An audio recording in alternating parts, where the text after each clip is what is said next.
Picture this. It's a hot August night in 2006, in a quiet, upscale neighborhood in Washington, D.C.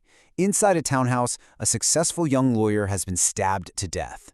The 911 call screams home invasion, but when the first responders arrive, the crime scene tells a completely different story, one that makes absolutely no sense. Okay, let's dive into this truly impossible crime. So just before midnight on August 3rd, paramedics get to the house, and inside they find Robert Wone lying perfectly straight in a guest bed. He's got 3 stab wounds in his chest, but here's what's weird. There's almost no blood. And even though the 911 call was made just 6 minutes before they got there, his body was already cold. And right there, that's the thing that baffled everyone from the very beginning. The people in the house said the attack had just happened, moments before they called for help. But the evidence, his body temperature, screamed that he'd been dead for a lot longer. This one single contradiction would end up unraveling their entire story. To really understand how bizarre this all is, you first have to know who was lost that night.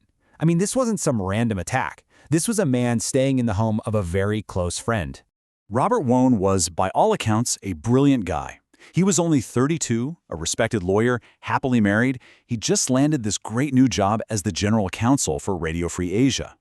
So on this night, he had to work late, and instead of a long commute home, he decided to just crash at his old college friend's place.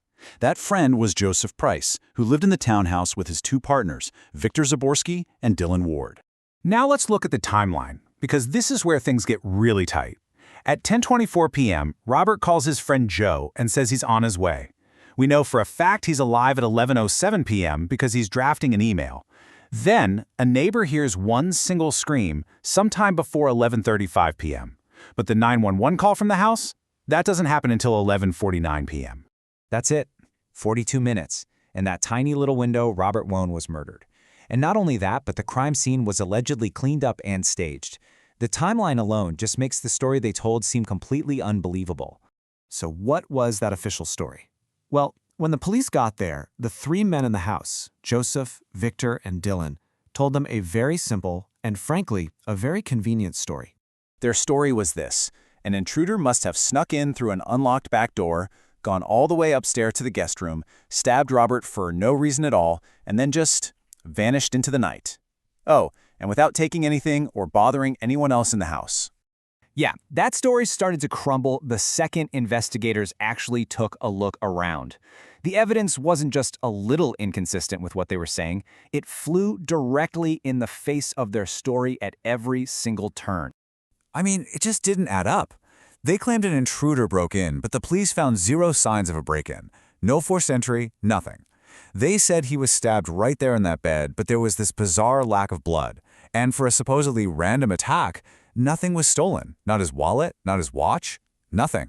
And that, of course, brings us to the murder weapon. If some random intruder brings a knife to a crime, you'd think they'd take it with them when they left, right?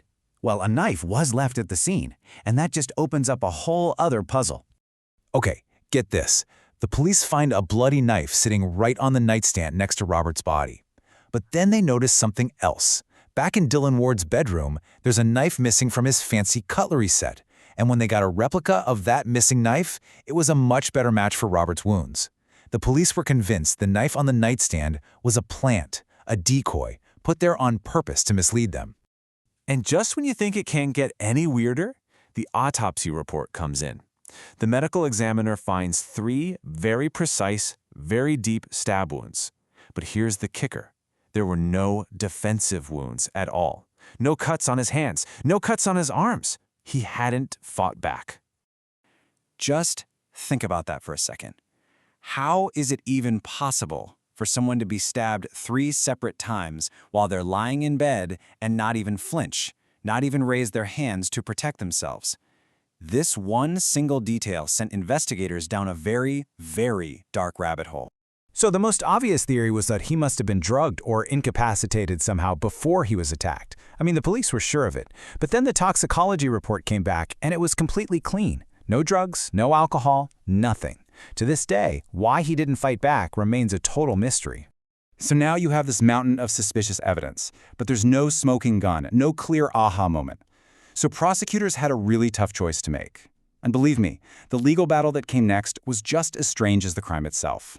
For 2 long years, the case just sat there.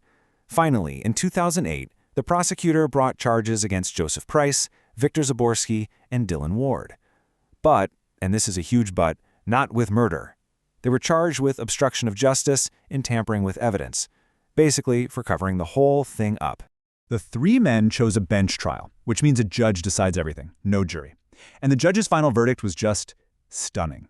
She actually said that she had moral certainty that the men were guilty of what happened, but that the prosecution just couldn't prove which of them did what beyond a reasonable doubt. So she acquitted all 3 of them. So, if the intruder story is a total lie, and the men who were there that night were acquitted, what in the world really happened? Over the years, things have really boiled down to 2 main theories. Theory number 1, which is what the prosecutor believes, is that Robert was the victim of a planned sexual assault and murder. Theory number 2, which you see a lot in online forums, is that Robert might have been a willing participant in some kind of BDSM encounter that just went horribly, tragically wrong. But in either scenario, the end result is exactly the same: a frantic, calculated cover-up to hide the truth. Now, the prosecutor on the case has been very public about his belief. He is adamant that Robert Wone was not a willing participant in any kind of sexual activity that night. But without a confession, without some new piece of evidence popping up, the case is completely cold, frozen in time. The housemates did end up settling a civil lawsuit with Robert's widow, but they've never faced murder charges. And since they were found not guilty of tampering, the mystery of what really happened inside that townhouse remains one of Washington, D.C.'s most haunting and most frustrating unsolved crimes.